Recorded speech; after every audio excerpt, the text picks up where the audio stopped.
My name is Ronnie Cruz, and this is Path of the Network Marketer. All right, welcome back to the show. In today's episode, we are going to talk about the vacuum law of prosperity and how it affects your marketing efforts. Now, the vacuum law of prosperity is a principle that I learned years ago from an amazing individual by the name of Randy Gage. That's right, the legendary Randy Gage. My sister and I bought his prosperity training program years ago. I mean, it must have been 15 years ago or so. But in that training course, one of the principles he teaches is the vacuum law of prosperity. And it pretty much states that in order for you to have or receive new things into your life, you have to make room, you have to make space, right? You have to create a vacuum. The example that I'm actually living right now in my life is my clothes, right? Now, I'm not a fashionista. I don't keep up with fashion trends or anything like that. I'm not a shopper.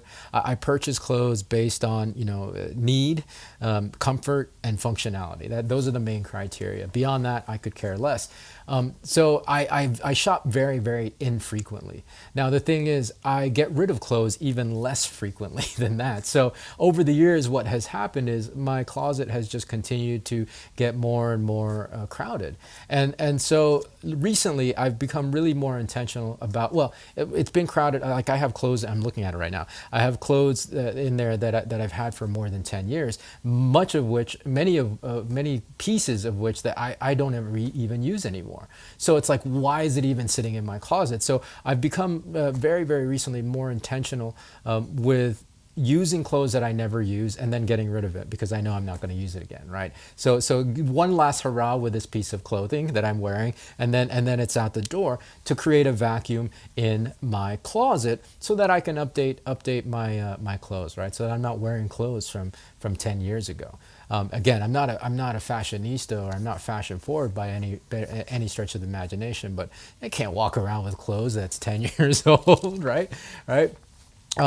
Unless I want to look like a relic, walking around looking like a classic car or a vintage movie or something like that. But anyways, so how does this all apply to your marketing efforts? Well, I was inspired. I'm talking about this because I was inspired by an episode of Jenna Kutcher's Gold Digger podcast that I listened to today. And she was an amazing podcast, by the way, number 616. One of the things she talked about was really kind of whittling it down, right?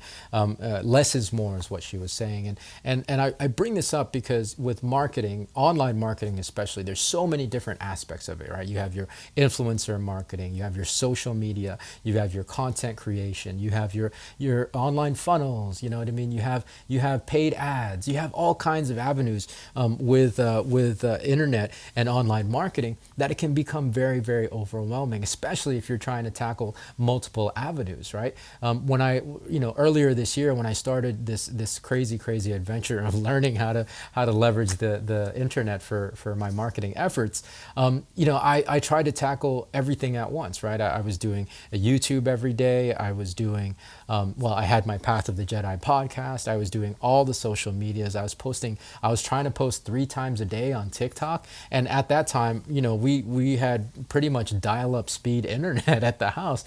So it was just super overwhelming. And I began to really lose sight of why I was doing any of it in the first place. So, one of the things that I've had to do recently is create a vacuum in my marketing efforts. And this is what it's going to allow you to do. I've really kind of, taken my focus away from social media and developing my influence and all that stuff. I use social media to promote the podcast. Podcast is where I landed, right? Like that's what I really honed in on. That's what I'm happy about. That's what I get excited about. And therefore it's easier for me to do every day because I love it, right? I enjoy it and I love it. And I'm able to do it with ease. And so the space that's created in my marketing efforts, now that I'm focused less on all the other stuff, that energy and effort and time allows me to hone in and really fine tune what I want to focus on. Again, the podcast, and then developing the marketing around the podcast, right? So if you find yourself overwhelmed with your social media efforts, with your online efforts, with whatever marketing that you happen to do, Just whittle it down to the thing, and Jenna makes this recommendation on that episode, is that just scale it down to the thing that you enjoy the most, right? Because that's the thing that you're going to be able to show up for every day more consistently with, right? You're going to be able to do the thing you love the most, the thing you enjoy the most with more ease, and therefore you can show up more consistently doing it. And consistency, as we've talked about on the show, is really one of the most important, if not the most important factor in all your marketing efforts, in your online efforts. So whittling down and creating the vacuum, right? Removing some of the things that you're doing allows you to actually get better at the one thing that you can focus on, the one thing that you enjoy.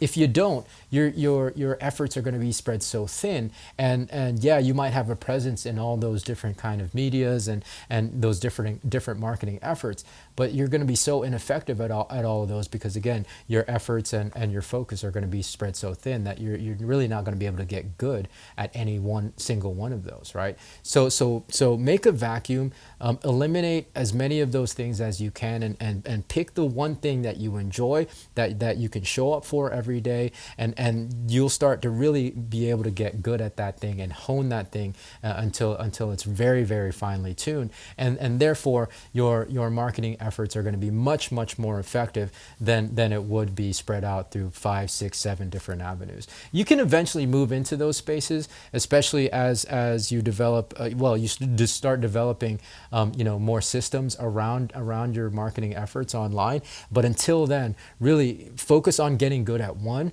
before you move on to the next. Right? Create that vacuum, and that allows you the space to grow in the one thing that you need to grow in. So that's the message from me today. Man, I'm really having a hard time talking today.